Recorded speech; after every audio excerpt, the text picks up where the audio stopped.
Okay, it is 6:45 p.m. My name is Natalyn Archibong, and I am pleased to welcome all of the citizens and all of the panelists from the city of Atlanta, and we do have representatives from the Police Foundation who are here as well.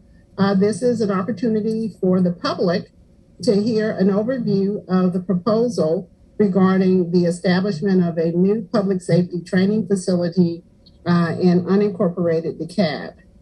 We are live streamed on the City Council social media platforms, and we do have some participants who are listening by telephone. They need to select 0 if they want to have their question input into the chat.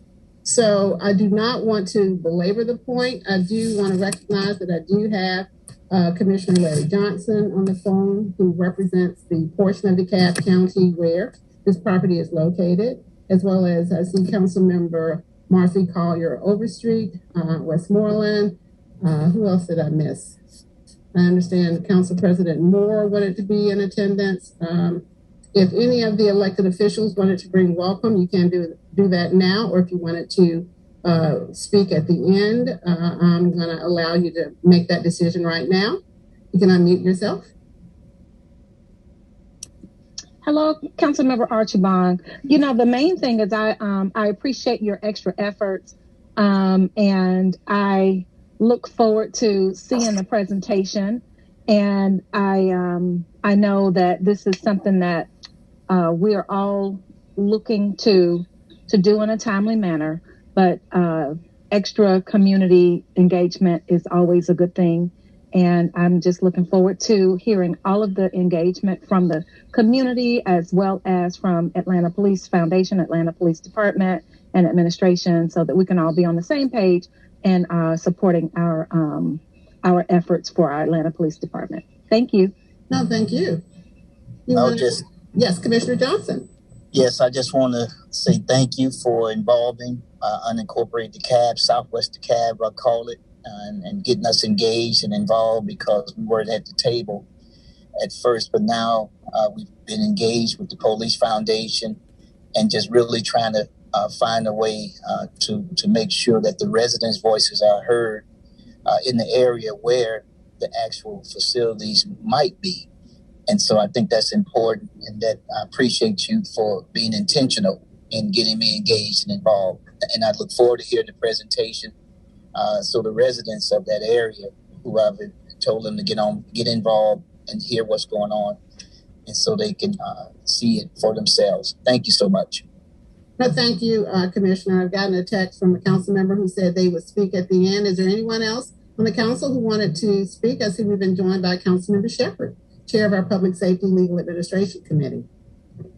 Good evening. I'm here to listen this evening. Thank you, Ms. Archibong, for holding this forum. I'm here to listen as we deliberate on this decision we're going to make, one way or the other. So tonight I'm here to listen. Thank you. Appreciate that. Anyone else? Okay, we can speak at the end. Anyone else who wants to speak? I do want to say that we have received over 100 questions from the public, and those questions were forwarded to police, to fire, and to the Police Foundation for them to have an opportunity to prepare their responses to those questions. You can also give additional questions or put them in the chat, and we will, as time permits, allow for those questions to be answered as well.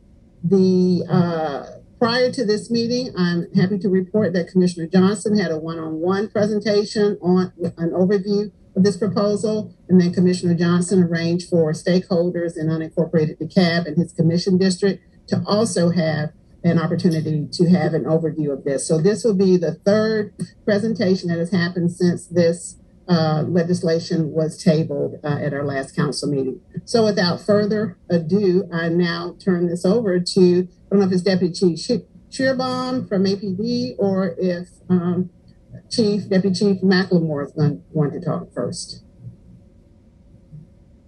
Okay. Good evening, everyone. My name is James McLemore. I currently serve as the first deputy of the Atlanta Fire Department. I bring you greetings. Thank you to all the council on board and to the citizens of Atlanta.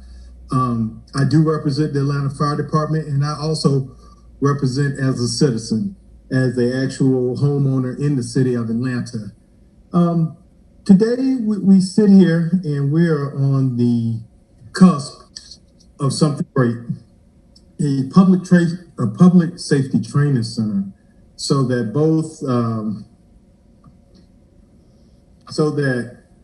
APD and fire will have a place to train both together. This is something that's very needed. I myself started over 29 years ago with the Atlanta Fire Department, and we have moved from temporary facility to leased spaces. And this is the opportunity right now to move forward. This campus will help us improve our morale, recruitment. It gives us a training facility that will help the region area as well as on the national level, because we do have training classes that feed across the state and across the country. This is an invaluable partnership with fire and police. And as a citizen, I hope that we can push forward. And just like the old Latin phrase, carpe diem, this is time to seize the day and we move forward. So thank you for allowing me to speak on the overview of the Public Safety Training Center. Thank you. Thank you, Deputy Chief Shearbaum. Yes, thank you, Council Member Archibong. We want to thank you for arranging this important discussion with the community. I come tonight on behalf of Chief Rodney Bryant, the Chief of the Atlanta Police Department, and all of the women and men that proudly serve our neighborhoods. I am a 19-year veteran of this police force, a resident of Midtown Atlanta. And as the Deputy Fire Chief just stated, we are excited about this opportunity to see a significant investment in the first responder capabilities of Atlanta and the region when you look at the manner in which we support the neighboring jurisdictions. Our ability to meet the expectations of every neighborhood of Atlanta, that when 911 is called, that our officers arrive in a professional manner, in a capable manner, is directly tied to training. Training is the lifeblood of what we do. The skill set our officers exhibit when they arrive to your 911 call does not come with uniform, nor does it come to the vehicle they arrived in. It is created by training, it is sustained by training, and we know it is vital for us to live up to the expectations of safety in every one of our neighborhoods. So thank you, Councilmember Archibong.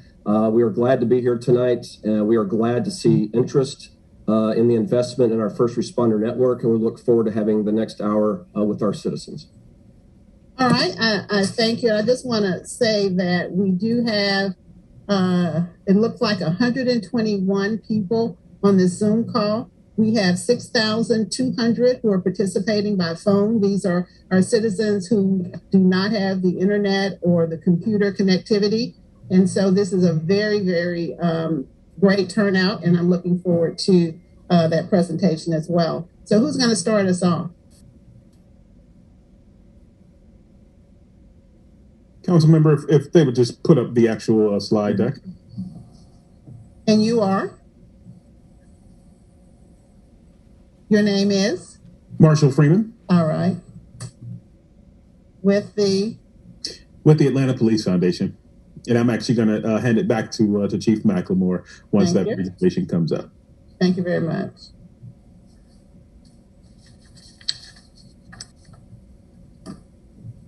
And they say we have 22 on Facebook. That will build over time. Again, those persons listening on the telephone, please press 0 if you would like to have a question raised during this overview. Thank you.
Okay, everyone, they're trying to load the presentation. That's what we're waiting on. Are we almost there?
You know, while we are waiting for this to load, procedurally where we are at our last council meeting, I made the motion to table this matter for the purpose of more public engagement and hearing from the community, and that was passed by the council. And so our next council meeting is September 7th, and that will be the first opportunity post the motion to table for this item to be brought back to the full council for its consideration. And so procedurally, we are in between meetings, and the actual proposal has not yet been approved or denied. It's just being held in the breast of council until further action. So Marshall, are we pretty close to being ready?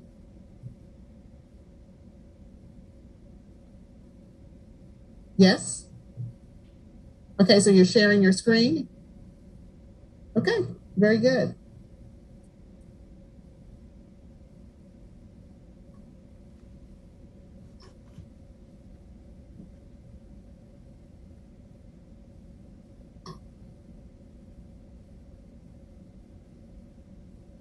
All right. So I'd like to turn over to Deputy Chief Shearbaum. Marshall. I wanted to first start by reviewing three key points. One was an overview of our current training facilities for the fire and police department, how we arrived at this location, and what the process was to arrive there. As we stated earlier, training is a lifeblood of the first responder network in the city. It is the foundation is laid during our recruit training for firefighters and police officers, and it continues throughout their career as we meet the state's training standards, our own city standards, as well as the best practices are developed to guide our professions in being able to protect our communities. Up until very recently, the fire and police department occupied 2 elementary schools. Ours was built in the mid-1950s. At the time we were moved into those locations, they were meant to be a temporary location until suitable training facilities could be constructed. Over time, we remained, and those have literally crumbled around us. The fire department's training facility was vacated when it was condemned, and then we were required to leave our facility this year when the showers could no longer be utilized, the water could not be drank in the facility, and a litany of issues were there. But that is just a classroom space. The training that we also utilize are our driving facilities to ensure that the emergency vehicles as they proceed through the city are operated in the safest manner possible. Fire trucks and police cars are our offices for the majority of our first responders, and the ability to train continuously to operate those safely is key. Those facilities for us lie an hour south of the city at the Georgia Public Safety Training Center, as well at the location operated by the Fulton County Sheriff's Department. Our ability to get to those locations are limited by calendar, which does not allow us to utilize them in the sequences of events and as frequently as we would like to. Additionally, we also utilize reality-based training. It is key to what we do, that we create the environment that our officers and firefighters face the emergencies in training before they face them in your home, on your street, in your community. For those, we have to also drive an hour south of the city or seek to acquire those from neighboring jurisdictions who have invested in their public safety training infrastructure. Again, the calendar of when we can access those are limited. We also must improvise with using various scenario-based locations that may be loaned to us by the private sector and other locations in facilities. As we sought to optimize the training infrastructure of the city, the joint nature was vital. We know as we proceed, we have seen a number of domestic-based terror attacks, active shooter incidents, a litany of natural disasters that occur that require a joint fire-police response, no longer delineated. Both are needed to quickly mitigate the emergency to save lives. And to be able to ensure that our training with the fire department is seamless, is occurring in the same spaces, so our response in your neighborhood is seamless, it was the desire to create a training campus that allows us to train together constantly. We looked at a number of locations. We first started with looking at any parcel of land owned by the city that was larger than 10 acres. We also looked at locations within the city, such as the Greenbrier Mall, as well as local college campuses. We want to thank the Georgia Board of Regents, as well as Dr. Lewis, the president of Atlanta State College, who this year were kind enough to open their doors to us to provide us classroom space on their campus. Our fire department is currently leasing space outside the city, but that is only for classrooms. We will still continue to drive to locations outside of Atlanta at some great distance at inopportune times to facilitate the full training needs of our first responders. This location allows us to build on existing city property in a manner that allows us to create the training environment that is optimal for both the fire and the police department and all of our capabilities.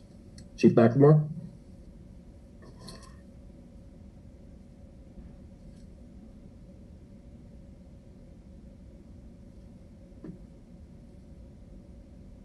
Okay, you can go to the next slide, Marshall.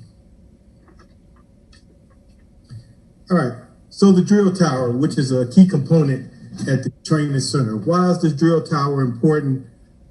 This allows your Atlanta Fire Rescue Department to be able to do training, both residential and commercial. With the growth in the city, along the downtown corridor from all on each side of the city, there's growth, high rise, and we must have an avenue to train our firemen to be ready to respond to these new inherent incidents that we will face now and in the future. This drill tower allows us sprinklers and standpipe training. It allows for evolutions and safety training. There's a component in which firemen, we do if you get lost in a building, how to train to get out, how to use hose line, how to use a right-hand search. A new building and a new drill tower helps us to train and better facilitate and to be ready for these incidents that happen. Also, if you've seen in the news, you'll see crane rescues. You've seen firemen rappel, rescuing window washers. This tower allows us to do all types of rappelling and technical rescue training. Key components, even though they're a low frequency call, it's high nature and public awareness.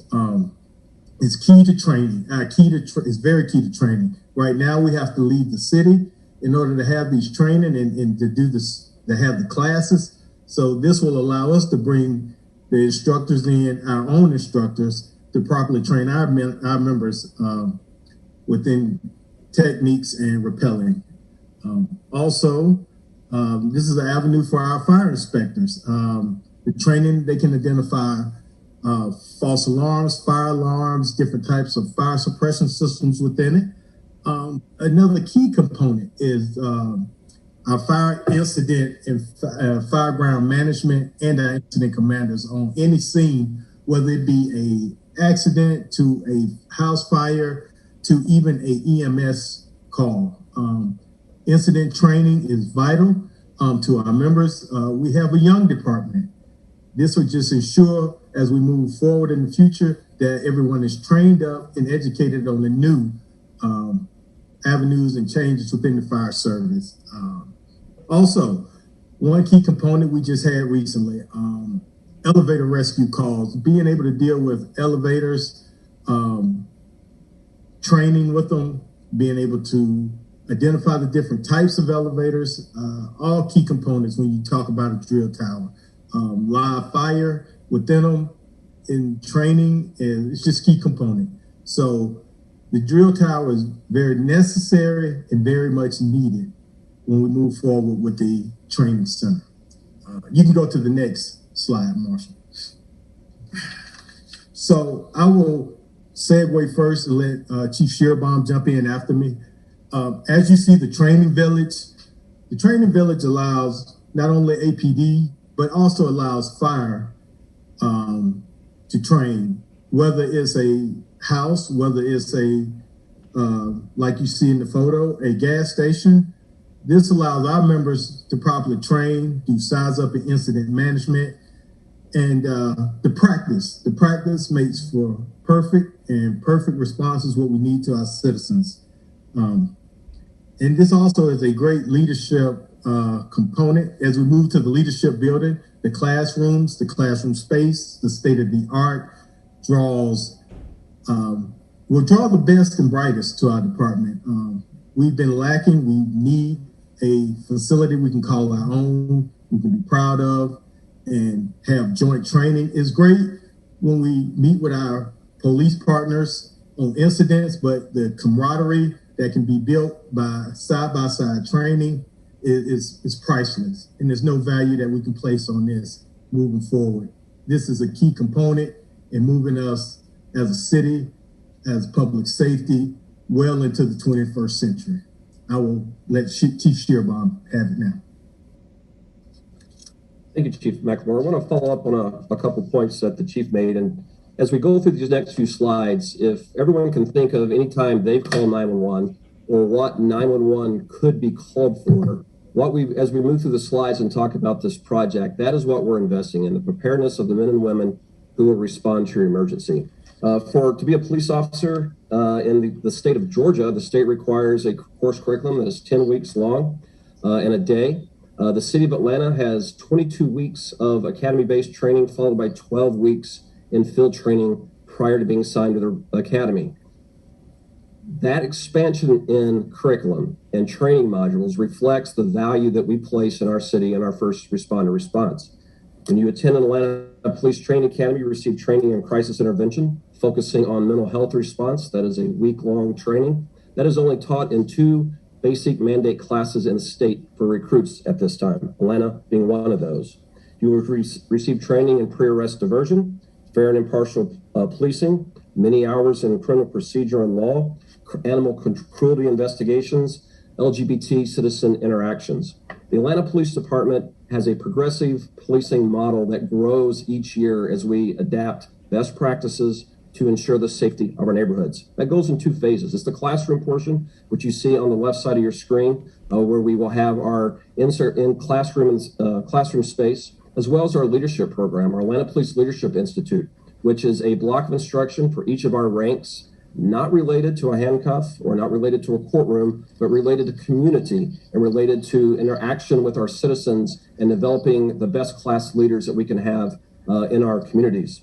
On the right side of your screen is the training village, which Chief McLemore referred to. That allows our officers to have the replicated, realistic training of any emergency they can encounter. Those emergencies run the gamut from a lost child to a at-risk adult that has wandered off, to an armed robbery in progress, to an active shooter, to a medical emergency, frauds investigations. The training village allows us to replicate in a real-life environment the many different emergencies that our officers could encounter, to test their training, to make sure they are the right individuals to pass on to our communities that can react properly in a stressful situation, in a chaotic situation. This training village will allow us to work jointly with the fire department, our other state and local law enforcement agencies, to ensure that we have the ability to prepare ourselves for any emergencies that may arrive. Another component of the training campus will be our K-9 training. K-9 resources of the police department serve a number of roles, not just the apprehension of dangerous felons, but also for the disruption of gun violence that you're seeing in our city. We deploy our K-9s in areas where we know and believe guns may be stashed by opposing groups, where guns may be stashed by drug dealers protecting their trade. Those K-9 resources are deployed to look to those, to recover them, retrieve them before they can be used in an act of violence or before they can be found by a child and injured. Our K-9 resources also respond to lost children and at-risk adults who may have wandered off. These tools allow us to continually prepare our officers, not only as recruits, but throughout their career. I will spend many hours in our training program this year, even as a deputy chief, to retain the skills that I learned, to learn new skills that we have adopted as best practices, and to prepare me to fulfill my role. This is something we do with every one of the members of our police department. It's ongoing. It's the lifeblood of what we do. It also allows us to recruit the best and the brightest, as Chief McLemore said. These are a time when we want to ensure that we have the properly staffed ranks to meet the expectations of our community, and a training deficiency should not be in the way of disrupting that expectation. If we could go to the next slide, please. We also mentioned the EVOC course. We are the largest municipal employer in the state of Georgia with all of our city employees. To have this resource available to us will allow us to have safety programs, not just in the fire and police department, but all city resources that have vehicles that serve our communities. Currently, as I stated earlier, we must drive approximately an hour south of the city to the Georgia Public Safety Training Center to be able to use this resource, or to be able to schedule time at a neighboring jurisdiction. When we have to do that, we have valuable resources outside of the city for extended periods of time, which is not optimal. During the course of a week or a month, officers visit our training facilities for 1 hour blocks of instruction, 2 hour blocks of instruction a day. They may have to visit the training location for various needs for their efficiency fulfilling the role. By having the training resources combined in one location for fire and police, we keep our assets close by, ready to respond into the city should additional help be needed. Those are just a couple of the components of the first responder training facility. I'm going to turn it back to Chief McLemore for the next slide.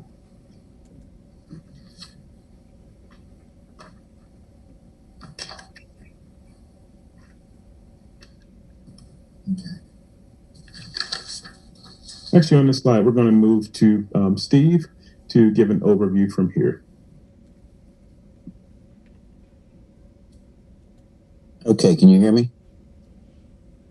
Yes, sir. Okay, this is a draft site plan of the conceptual design. And what you see here is basically how the facility is broken up. So the 70 acres on the west side of the property will have all of the development, all the training facilities, the ranges, and all the major development. It's moved. A lot of these are done on the east side right now. This moves to the west side. As you can see, in the middle of this is a power line easement, and that is going to be an open green space used for the equestrian paddocks and for other green spaces associated with the development. And the eastern side of the property along Entrenchment Creek will be a preserved green space and enhanced to be a walking trail system for the whole Entrenchment Creek and South River trailway system. If you go to the next slide. And here you see, am I to go on this slide as well? Go ahead, Stephen, then we'll go to Chief Shearbaum. Okay.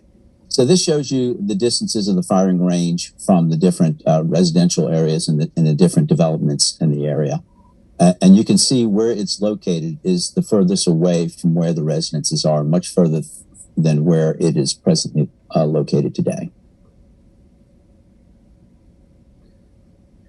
That's correct. Our current public safety training range is located on Key Road, adjoining to the property that's being discussed tonight.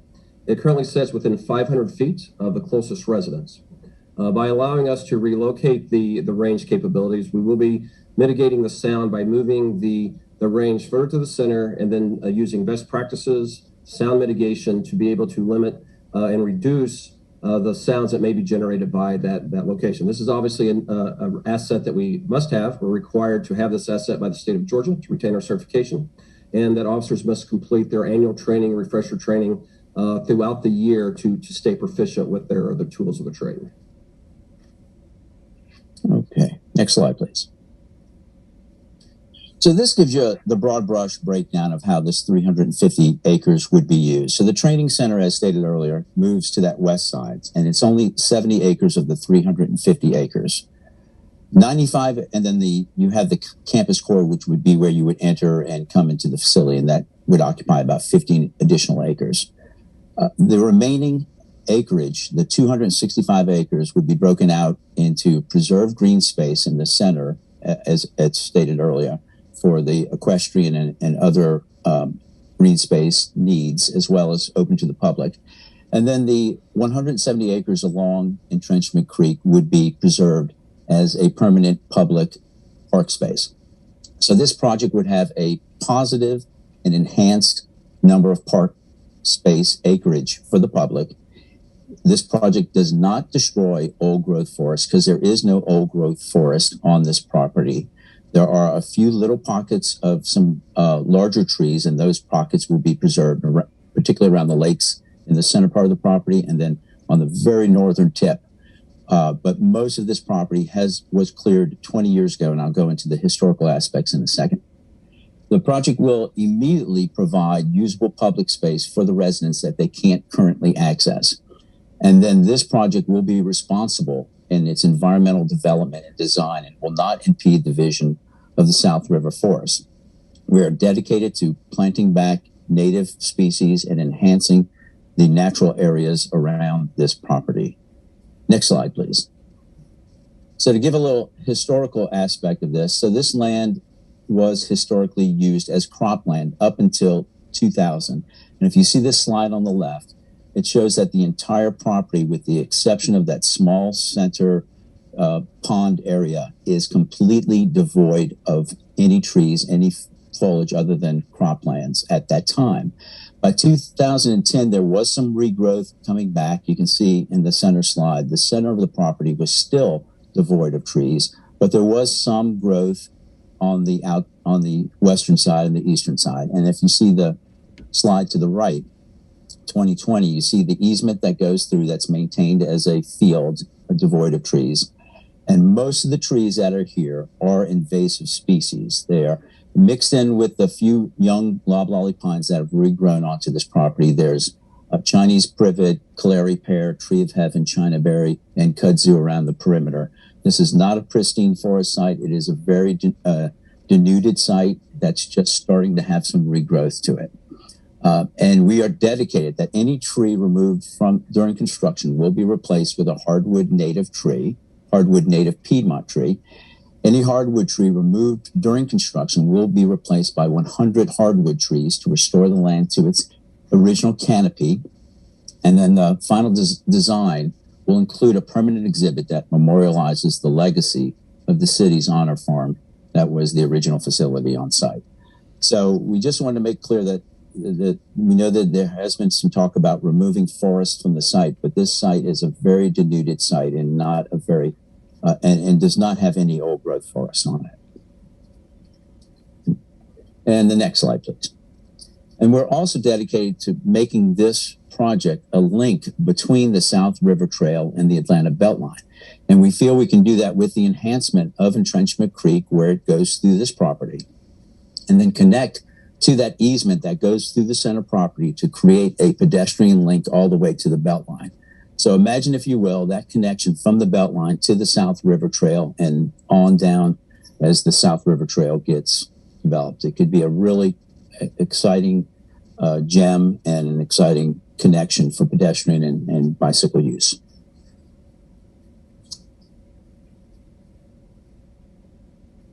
Thank you so much, Steve. And again, I'd like to thank Steve and for his hard work with the entire team, who has really worked tirelessly to put together, again, a lot of the initial draft plans that you guys have seen at this time. And so again, before we, I think, move into question and answer, again, I'm Marshall Freeman with the Atlanta Police Foundation. And I would like to, again, just say thank you to everyone for their time this evening. And let me just say again, the Atlanta Police Foundation, again, has come into the project in a way that we envision being a help to the city of Atlanta, as well as the entire metro area. And so for us, public safety is our number one priority in the city. And so we see this as an opportunity to be helpful. We are, again, as you guys have heard throughout the presentation this entire time, we are keenly aware that the facilities for both fire rescue as well as APD are currently suffering, and there is a significant need for us to enhance the facilities within this area. And so again, our only hope and our only goal here is to, again, jump in and be as helpful as we possibly can throughout this time. And so over the past couple of weeks, as you guys have heard Councilmember Archibong speak about today, as well as Commissioner Johnson, we have had numerous conversations with the residents that live directly around the actual site, with the actual HOA presidents who represent those communities. And so we feel like, again, we have a really good path potentially forward here with the surrounding communities in a way where we are committed to ensuring that the project, again, is seen as a positive for the residents, and it is, again, seen as an opportunity for us to enhance the value of the respective neighborhoods. And so throughout this time, again, our next goals from here, again, are to convene a community advisory committee that will work hand in hand with the architects and engineering, as well as the Atlanta Police Foundation and APD and Fire Rescue, to continue from here to supervise and oversee the actual build out of the actual facility. And so we have heard loud and clear from the unincorporated DeKalb residents that they don't feel like that they have an actual voice or a way to get their input and get their feedback directly to elected officials. And so by convening the advisory committee, that gives us an opportunity to do that. And so we are committed to that process, working with Commissioner Johnson to identify, again, who would be those representatives on that committee, and then also working with the elected officials on the city of Atlanta side to identify who would be the appropriate representatives on the committee as well. And so with that being said, I'd like to go to turn it over to Councilmember Archibong, unless we would go directly to Q&A. Let's go directly to Q&A. Okay. So thank you all for the questions that you have submitted. So I'd like to, again, we could start with, on the APD end, we could start with Deputy Chief Shearbaum to address the questions that have come in with respect to APD. Thank you, Marshall. I'm going to go through the list of questions that have been provided. Hope the answers meet the expectations of everyone that's on the board. And of course, we're always available to respond in outside of the venues as needed to give good information about this important project. The first question we have is asking why the current facilities that we have could not be renovated. As we provided earlier, our former facility was a 1953 schoolhouse, elementary school, providing classroom space only. If we did not own the property, it was leased from Atlanta Public Schools, and we did not have the ability to make the investment, nor was the space there to be able to create the other training assets which we need, such as the training village, the K-9 training and kennels, as well as the driving course, would not allow us to consolidate fire. Another question was, did we look at other locations such as malls within the city, and what was our conversation with Atlanta Metropolitan State College about remaining at that location? We did look at Greenbrier Mall. We looked at a number of locations in the city. Again, space being the key contributor if we were to meet the goal of a joint fire and police training facility. Those locations were not seen. We did have locations outside the city of some distance with acreage. The challenge of that was we would have periods of time where significant patrol resources, fire resources would be away from the city, driving to the location, returning to the city, and there, even if they were going to the training site for a short period of time, for a 2-hour block of instruction, a certification, a half-a-day training. So proximity to the city is key to make sure that we do not have any degradation of our response capability as it relates to our training capability. Atlanta Metropolitan State College, we want to say thank you to Dr. Lewis, the Board of Regents. We found ourselves in a situation where we had to get out of our current facilities quickly this year.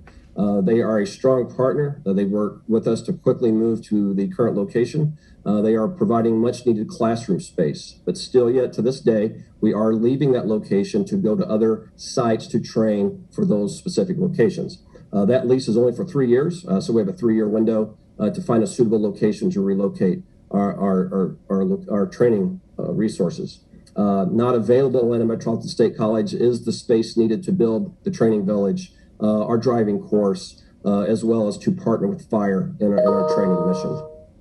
I have a question regarding how will this affect noise levels in the immediate neighborhood? The police and fire department strives to be good neighbors wherever we have facilities located. Classroom training generates no noise. Much of our training that you will see, and once we are in place, and even now, we encourage you to join the Citizens Police Academy. We have a session starting soon where you can ride with our officers on patrol, visit our training, and see it in action. Much of our training is one-on-one person, scenario-based interactions where we do have noise generated. We work to ensure that we have proper buffering and that we conduct that in a training that is not disruptive to the local jurisdictions. The next question is, how can we as residents of our community contribute to better safety for all? I would start by saying doing what you're doing tonight, being involved.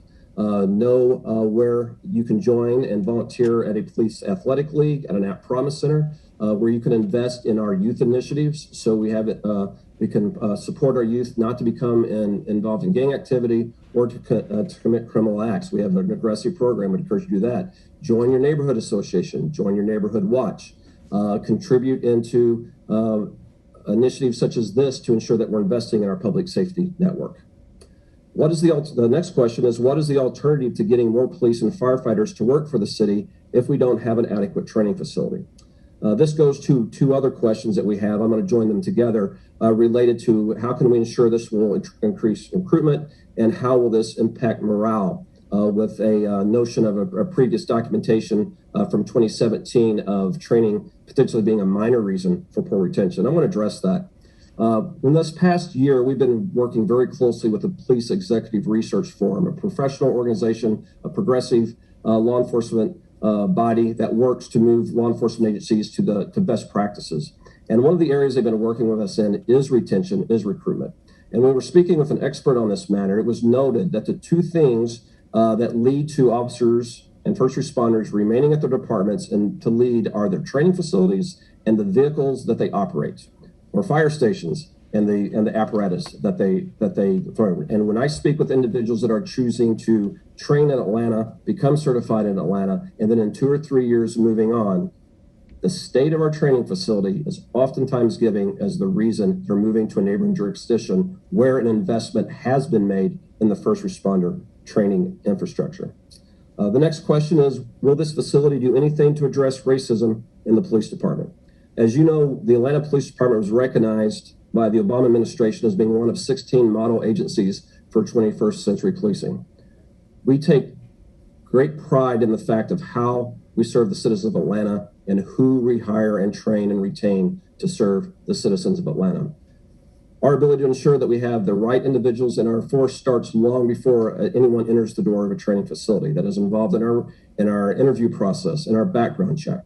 Our training is key, detecting who should not proceed on to wear an Atlanta uniform. We look for individuals who do not have the character, who may exhibit tendencies that show that they are not appropriate to enforce the law in an impartial manner. By having facilities such as this, we are able to recruit individuals. We are able to retain individuals that we are proud of, that we want on our force, and we want equipping on our fire engines as well. The next question is related. I'm going to combine these together because there's a couple of them. Is how can you justify having explosives training in an outdoor firing range so close to a neighborhood? And the next one is speaking about bomb detonation, how loud it is, and how often this currently happens.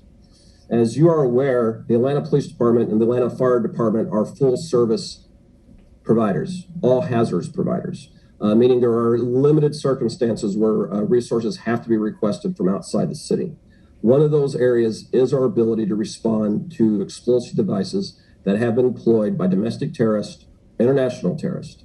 This city is not a stranger to that. We know that this city has been targeted by a domestic terrorist to plant an explosive device at Central Olympic Park, planted an explosive device at a reproductive health clinic, and then planted an explosive device at an LGBT bar. It is important to us that we retain the capability to respond to those emergencies, to be able to quickly mitigate an explosive device before it can be used to harm anyone in the city, whether you live here or you visit here. Our EOD, or Explosive Ordnance Disposal Unit, you see them many times. If you go to the Christmas parade, the Pride Parade, any of our large events, you will see our EOD units staged close by. Many times, if you stop by, they will show you the equipment. You can speak to them, but they remain in a state of readiness. Where their capability is related to this location is their disposal of ordnances. And this occurs approximately 18 times a year. We respond to a scene where unexploded ordnance has been located. This has been Civil War era ordnances. This has been ordnances brought home from combat years ago that was left in a basement, found its way to the city by means that we still don't know how they arrived, but they were here. And so they are loaded onto a containment vessel that makes it safe to transport. It's transported to the property that we're speaking on now. This location has been a part of our training a regimen for 50 years in a variety of capacities. One of it is the disposal of ordnances. They are disposed by federal regulations in a safe manner that does not pose any risk to neighbors, does not expose any risk to our first responders. So far this year, that has occurred 5 times.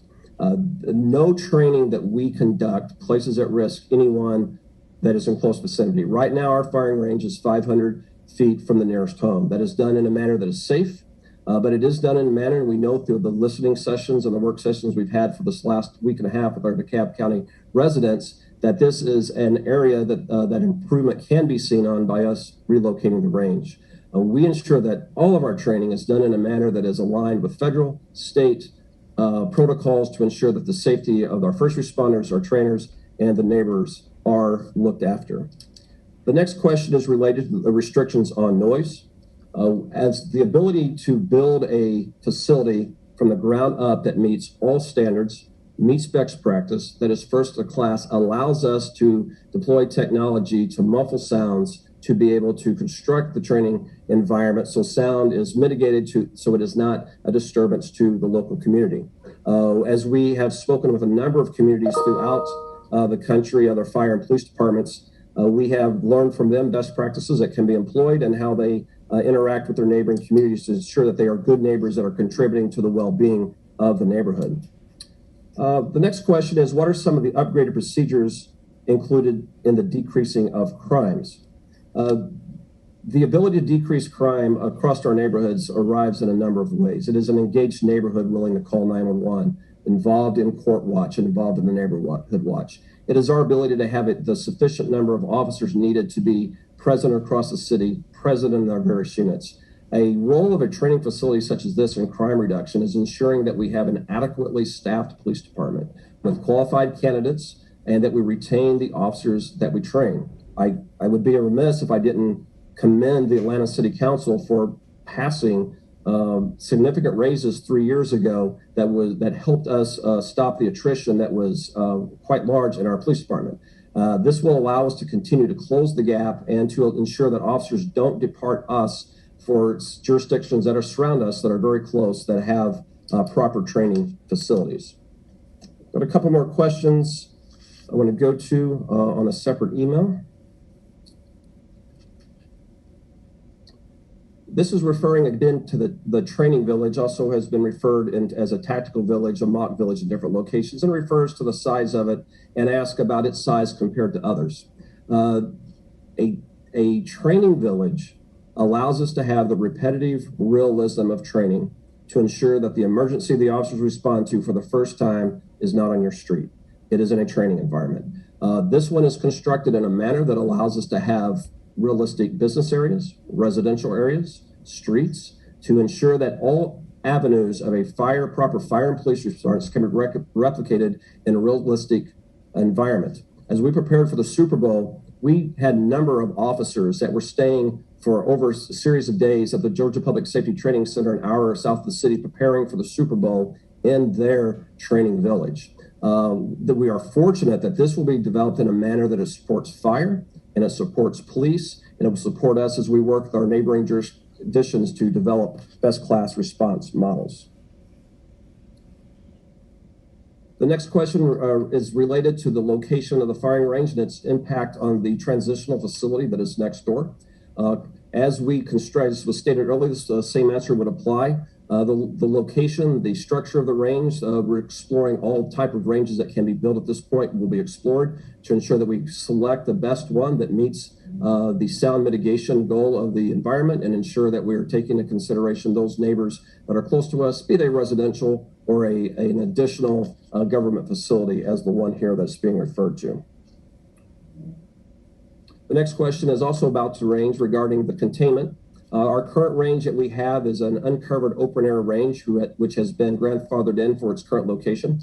Any new location that is built will meet the required state and federal guidelines and ensure that they are built for the best practices of sound mitigation as well as metal contaminant recoveries.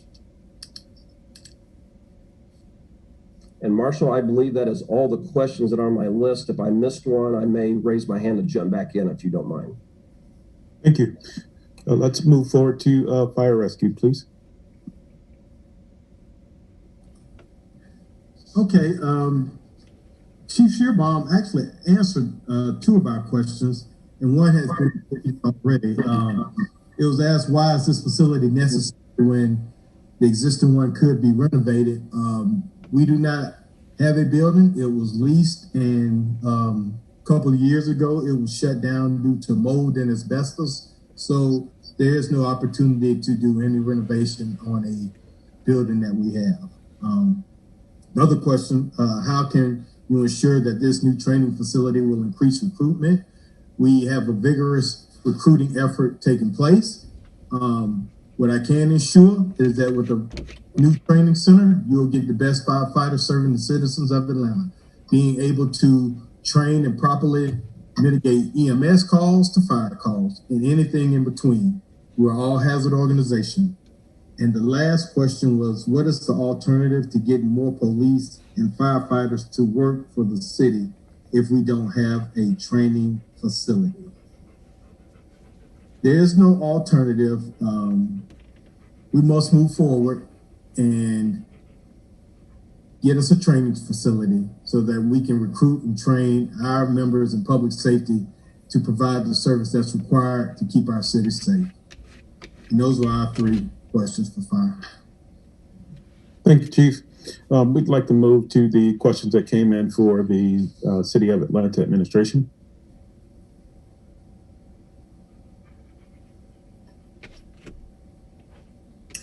Hey, good afternoon. Good evening. My name is Justin Johnson, Deputy Chief Operating Officer. Some of the questions that came in that were directed to us largely were for City Council, but I will focus on the questions that are within our purview. So the first question, what other sites have been vetted and discarded? Why do we need an 80-acre training facility? I think one of the things that has been articulated, and is really the larger question at hand, is why this location. Based on the descriptions that have been talked about today by both agencies, the preliminary work that has been done by the design, the environmental teams, et cetera, preliminary needs assessments that have been worked on by way of an initial engagement session and work and foundation that had been laid early this year. There was a robust effort to try to identify the most critical location that will allow us the greatest proximity to the city of Atlanta, and also facilities that were in the city's portfolio. And as was initially stated when Chief Shearbaum started speaking, we looked at parcels that were at least at a minimum of 10 acres. And so we looked in the city's portfolio, which was upwards of 100 parcels. But the one piece that at the end of the day, where we landed was this particular location. One, it was the site of the old training facility several years ago. I can't remember off the top of my head when we ceased to use it as a training facility. So largely when we looked at all the parcels in the portfolio, this was the largest parcel that we had that was in close proximity to the city of Atlanta. But also, we also want to recognize the reality that there was a lot of work done for several years, and this concept had been presented and vetted for a number of years, several years ago. And so we at the end of the day, landed back to this location, given all the various aspects that were described early on in this presentation based on the initial needs assessment that was conducted quite a while ago. So the next question that came up is why not rehab existing facilities or repurposing abandoned commercial facility instead of destroying forests while violating plans? I guess this is the question. So at the end of the day, as both Chief Shearbaum and Chief McLemore have described, the facilities that we were using were facilities that we did not and do not own. They're owned by the Atlanta Public School System. And so we are left with trying to find homes, permanent homes for both of these agencies to train. So again, that's something that I know that is routinely asked. And so we want to make sure that we once again articulate that's the main reason why. And based on what Steve has talked about, largely to answer the portion of the question that talks about destroying forest, the location that we're looking at is not an old growth forest. So for those that joined us a little bit later, I wanted to make sure I restated that. If APF ground lease is approved, is it revocable by Atlanta's next mayor? So I guess as we go through the legislative process, going forward, I would dare say that whatever the decision of the Atlanta's next mayor is certainly something that I can't speak to, but it is a question that was posed. But I wanted to just make sure that we acknowledge the question. However, going forward, I think that would be something that would need to be discussed going forward. But through the legislative process, with this body approving or not approving such legislation, that will be up for future discussion.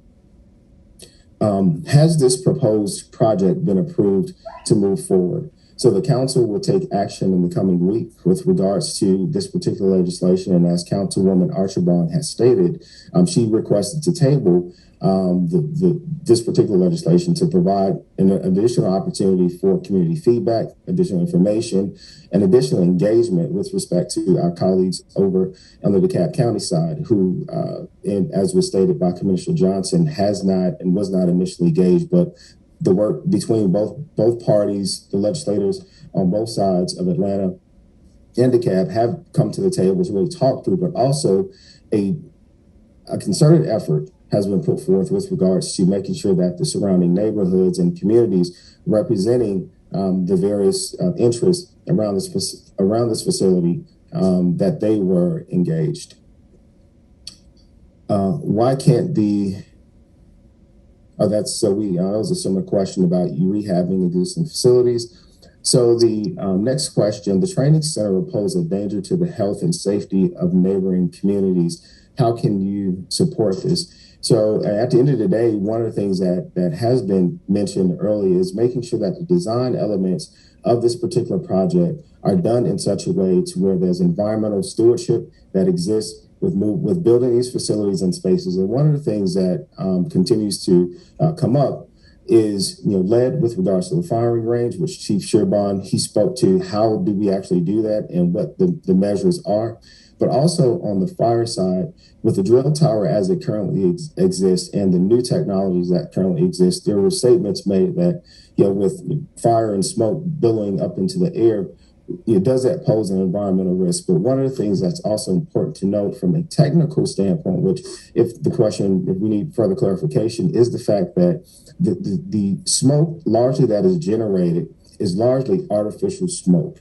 Now, there is some element of that particular aspect of training where there is a live burn. But largely the smoke that is generated in a facility is an artificial, similar to what you see with smoke machines and that sort of thing, to provide an element of disorientation and not so much sort of natural smoke from burning wood. But there is sort of a twofold approach with regards to how fire trains for those facilities. So the next question, what will you do to protect our communities from flooding? That's largely a question I think Steve could probably answer, but from a design standpoint, layout, construction of facilities, pervious grounds, pervious pavements, and that sort of thing is probably something that will allow the engineering design folks sort of speak to. But largely, I would, Marshall, I'd rather you go ahead and allow Steve to maybe answer that question, because that's more on the design side. Sure, I can answer that as far as how it will ensure there will be no downstream flooding. There are requirements by every jurisdiction to capture overflow and infiltrate for both water quality and for water volume to prevent any downstream flooding. So we will abide by all of the required engineering necessary to prevent that. Should I go? Are we ready for land planning? Questions? Justin, any more questions from your end? No, that was the last one. Okay. You can go ahead, Steve. Okay. We got the question, may we see a map of the proposed park and how many trees will be cut down to make way? We're certainly in the early conceptual stages, but when we go through the process of identifying trees that will be impacted by the development, and along with the replanting plan, that will all be made open to the public. So everybody will have access to that. But again, we're in the very early stages of conceptual design. Next question is, how can more acres of trees be preserved? How many acres of trees are planning to be cleared for parking or empty space?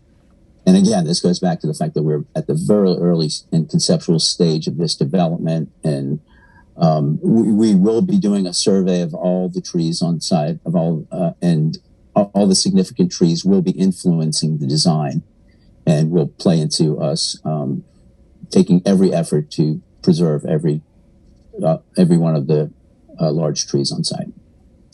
Will the environmental impact study that is being done be double-checked by a third-party source? I'm not exactly sure what is meant by double-checked by a third-party source, but the environmental impact study will also be open to the public and available for anybody to review.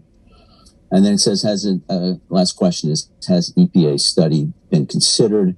I believe right now a phase one environmental study is being done, and certainly if it brings up any issues that recommend a further study, then we will do that. Yeah, Steve, this is David Scott here. Just to add to Steve's comments about the environmental study, as part of the Police Foundation development plan, we're really taking into account all of the safety measures and due diligence to really help ensure the well-being of those that are using the facilities and also the adjacent neighbors. So as part of the due diligence, the foundation is contracting with our local environmental consultant that's performing a comprehensive environmental analysis of the site, as Steve mentioned, and any environmental conditions that are identified through this process will be addressed before any work begins on the site. Thank you, David. Thank you, Steve. And then, so now there were some additional questions that were also submitted early that I will address here. The first one says, how will the public be involved and engaged? And so in a multitude of ways, again, as I mentioned, the Community Advisory Committee earlier, again, in working with Commissioner Johnson, and the council members to identify the members of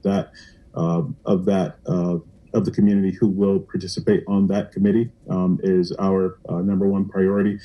Throughout this process, I think it would be important to also, again, highlight a lot of the recommendations that we have heard up until this point have led us to make a lot of the decisions that have been happening, as you guys have seen today. So the relocation of the firing range, again, from that 500 feet to a half-mile distance away from nearby residents was something that we heard loud and clear throughout the community engagement process, and that is why it was designed again in that way. Again, we brought up the issue of the firing range and the actual sound. Again, the Police Foundation and through the process with the land planners and architects and engineers have again committed to do additional sound baffling on that firing range to again build walls and an actual roof, if you will, to again continue to mitigate any noise that would come from that firing range to the neighbors, as we have also again relocated it away. Additionally, the open campus atmosphere was something that also came from the community engagement process. Again, being able to ensure that the campus is completely open. And again, if you all visualize the rendering that we have again showed there, it is not an actual gate like you currently see if you drive down Key Road. It is an actual complete open campus that allows for the community to walk, interact, and again, participate in the actual space and utilize it as green space today.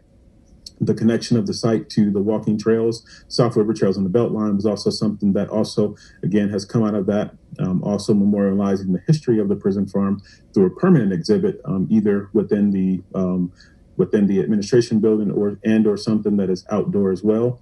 And then the replacement of the trees was also something that has come from that process. Over the past few weeks, again, I will also mention that our conversations with the local residents, again, have also brought up quite a few other concerns from the nearby neighborhoods that live there. They have brought up and raised concerns about the traffic that is on Key Road. They have also raised concerns regarding the walkability of the space. And so we have committed to them that we would be working in conjunction with DeKalb County to ensure that the actual commute to the site is safe via sidewalks. Also taking a look at some sort of safety plan for Key Road, as well as down on the end where Key Road meets Fayetteville Road. The neighbors have also raised concerns with the intersection there, that three-way stop. And so we're also committed to working with DeKalb County officials to, again, also look at some sort of traffic light that could also go in that area as well for the community. And we have also committed to ensuring that we work with each of the residents on neighborhood security plans, including some cameras for the residents as well in the areas that are around the community and the development. And so we will continue that process of engagement with each of these residents through that committee that I referenced earlier. So a couple of other questions that I have also received earlier is, can we also receive a step-by-step blueprint? And yes, that is something that we will do. Again, as you heard Steve mention earlier, we will, again, make that public as we continue to work with the Community Advisory Committee. The next one is, how will you ensure the project is accountable to the residents of the area and for the facility when they have no voice on city council? That's exactly what I talked about earlier through the advisory committee, again, making sure that it is representative of DeKalb County residents to ensure that elected officials can receive directly input from the advisory council and from the residents that would be directly impacted by the project. The next one is, what would the cost be for the project and where would the funding come from? This is one that the scope of the entire project is $90 million to complete it. The Police Foundation is committed to, again, funding the design that you all have seen on the screen there. The initial phase of $60 million would be committed by the Atlanta Police Foundation. And the next one is, what efforts are being taken to preserve the archaeological significance of the land? And that one we have already had numerous conversations with the Atlanta Preservation Society to also work in conjunction with the Atlanta Police Foundation and the planners to also, again, take extra care and precautions there to do any cultural studies that need to also be done to ensure that, again, we are preserving anything that is found of significance. And and that one has already been asked already. Okay. So with that, Councilmember Archibong, I will turn it back to you. Okay, thank you.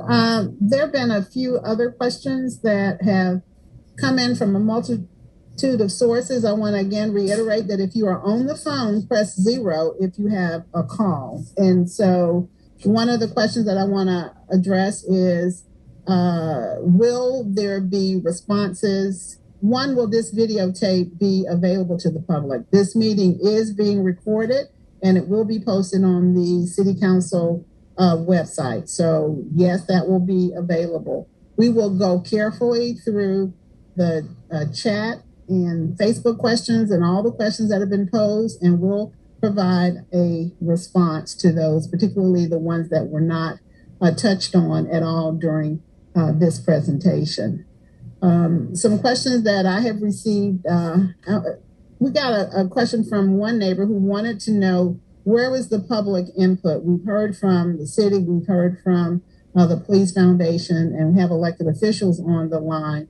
I've reached out to stakeholder groups and let them know that we will be receiving input not only through the chat and through input from those on the phone and from Facebook, but I'm also receiving calls from organizations and constituencies so that I can in real time engage their questions. It was difficult from a Zoom perspective to manage how to have more robust engagement from the public. And that's why, even though the cutoff for questions was noon on Wednesday, we scrambled to continue to incorporate those questions and give them to the police, the fire, and to the Police Foundation. And so the questions that were being responded to today were not rehearsed. They were directly from the input that we received from the people who registered. And so I gave them to the various folks that I just mentioned as they were coming in. So this was not rehearsed and these were not staged questions. But there are some additional questions that have come in. One question is from the Nature Conservancy. There was some confusion about the presentation and the number of acres. Mr. Sanchez, I believe you gave that part of the presentation. The request was to please reiterate the number of acres in the proposed, that will be included in the proposed lease. That's for Mr. Sanchez. In the proposed lease? Yeah, how many acres? Mm-hmm. I think Marshall could answer the question on the proposed lease. I could tell you that. Acres. You gave your presentation, right, and it triggered the confusion. So whatever you said about the number of acres, if you can go back over that part, please. Yeah.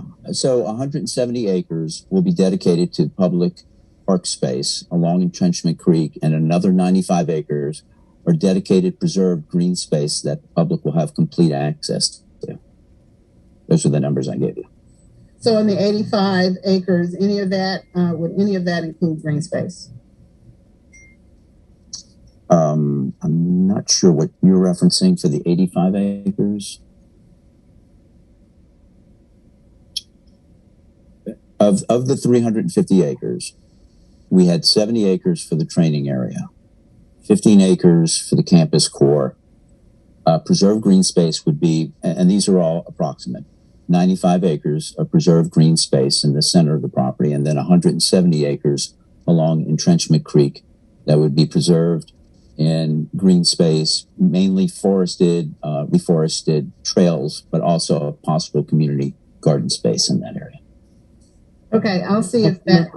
If I could also add to that question. So what is in the current lease is 85 acres to the development of this project. That includes the training area that you saw Steve discussed earlier. There's 70 acres. It also has 15 acres of what is the campus core, which is the parking, the structure for the administration building, as well as the classrooms.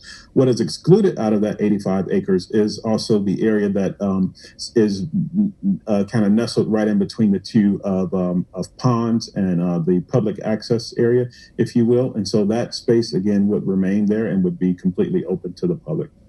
It would not be part of the lease. It would not be part of the lease. Okay, I think that may have addressed the issue. If not, we'll come back to it. We had another question about the rendering that showed a Black Hawk landing area. Can you talk to us about that? Is there going to be a helicopter pad? If so, why do we need that?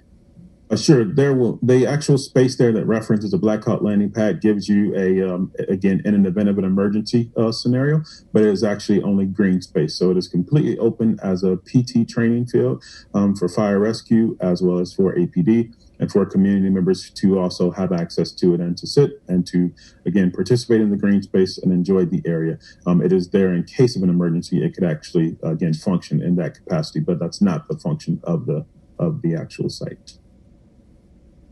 More green space than landing pad, is that what you're saying? Yes.